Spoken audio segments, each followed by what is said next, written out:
Current లేకపోయేసరికి ఎంత హడావిడి, వెలుగు వచ్చేసరికి ఎంత ఆనందం. అంటే ఈ గదంతా వెలుగుతో ఉండిపోవాలని ఆశించాం. మరి వెలుగు కావాలంటే కరెంట్ కావాలి, కరెంట్ కావాలంటే బిల్ కట్టాలి. ఎవ్రీ మంత్ మనకు కరెంట్ బిల్ వస్తుంది, వాడుకున్నంతగా బిల్ కట్టాల్సి వస్తుంది.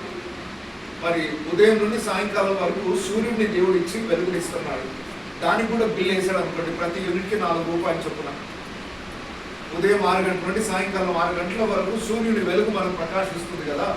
దేవుడు ఒకవేళ ఒక్కొక్క నిమిషానికి 4 రూపాయలు లేదా ఒక నిమిషానికి 1 రూపాయి వేసిన దినములో మనం వాడుకున్న ఆ ఉష్ణోగ్రత, ఆ కిరణాలకి బిల్లు కట్టమంటే ఎంతమంది కట్టగలరు? ఎప్పుడైనా ఉదయాన్నే లేచి సూర్యకిరణాల కొరకు దేవా నీకు వందనాలు అన్నామా? దాని గురించి ఎప్పుడు ఆలోచించదు. ఇదంతా దేవుడు చేసిన ఉపకారం కాదా? దేవుడు నాకు ఏం మేలు చేశాడండి అంటారు కొందరు. నువ్వు బ్రతికి ఉన్నావంటేనే నీ చుట్టూ మేలు అనుభవించకుండా బ్రతికి ఉండట్లేదు. బ్రతుకున్నాము అని అంటే ఖచ్చితంగా మన దేవుడి మేలులను అనుభవిస్తూ ఉన్నాం. ఒక వాటర్ బాటిల్ కొన్నాం అనుకోండి, బిస్లరీ కానీ కిల్లి కానీ 20 రూపాయలు లీటర్ బాటిల్.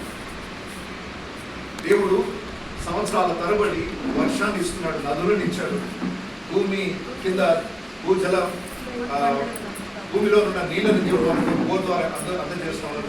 ఈ నీళ్ళన్నింటికి మనం ఎంత బిల్లు కడుతున్నాం? మన వర్షానికి ఎంత బిల్లు కడుతున్నాం, నదులకు ఎంత బిల్లు కడుతున్నాం? ఇవన్నీ దేవుడు ఉచితంగా ఇస్తున్నాడు. అంటే ఒక మానవుడు ఈ భూమి మీద బ్రతకడానికి కావలసిన ఏర్పాట్లన్నీ దేవుడు చేసి మనకు సుఖవంతమైన జీవితాన్ని అనుగ్రహించింది దేవుడు. కాబట్టి మన జీవితంలో సృష్టికర్త అయిన దేవుడిని ఎప్పుడూ మర్చిపోకూడదు.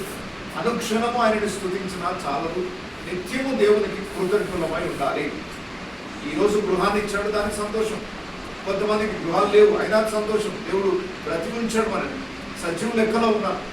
ఈరోజు నడవగలుగుతున్నాం, భోజనం చేయగలుగుతున్నాం, మనం కష్టపడి పని చేయగలుగుతున్నాం. ఇవన్నీ దేవుడు ఇచ్చిన మేలులే, దేవుడు చేసిన మేలులే. వాటిని బట్టి ప్రతి విశ్వాసి లేదా ప్రతి వ్యక్తి రోజు దేవుడికి థ్యాంక్స్ చెప్తూనే ఉండాలంట. ఎందుకంటే లెక్కించలేని మేలులు దేవుడు చేశాడు. సో కృతజ్ఞులమై ఉండాలి. చాలాసార్లు ఎవరికైనా మనం మెయిల్ చేశాం, వాళ్ళు మనకు థ్యాంక్స్ చెప్పకుండా అలాగే వెళ్ళిపోయారు అనుకోండి, నెక్స్ట్ టైం వాళ్ళకి మెయిల్ చేయాలనిపిస్తుందా?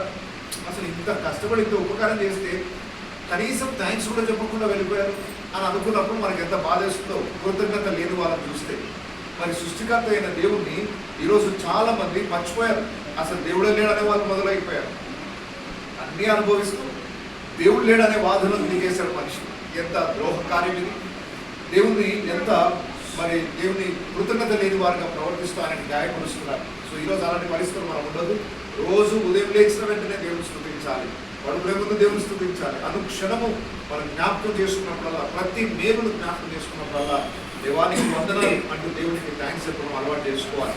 రెండవ విషయం ఏంటంటే, దేవుడు చేసిన ఉపకారములన్నింటినీ అనుభవిస్తున్నాం మనము. అతిశయించడానికి వీల్లేదు, గర్వించకూడదు. ఎప్పుడు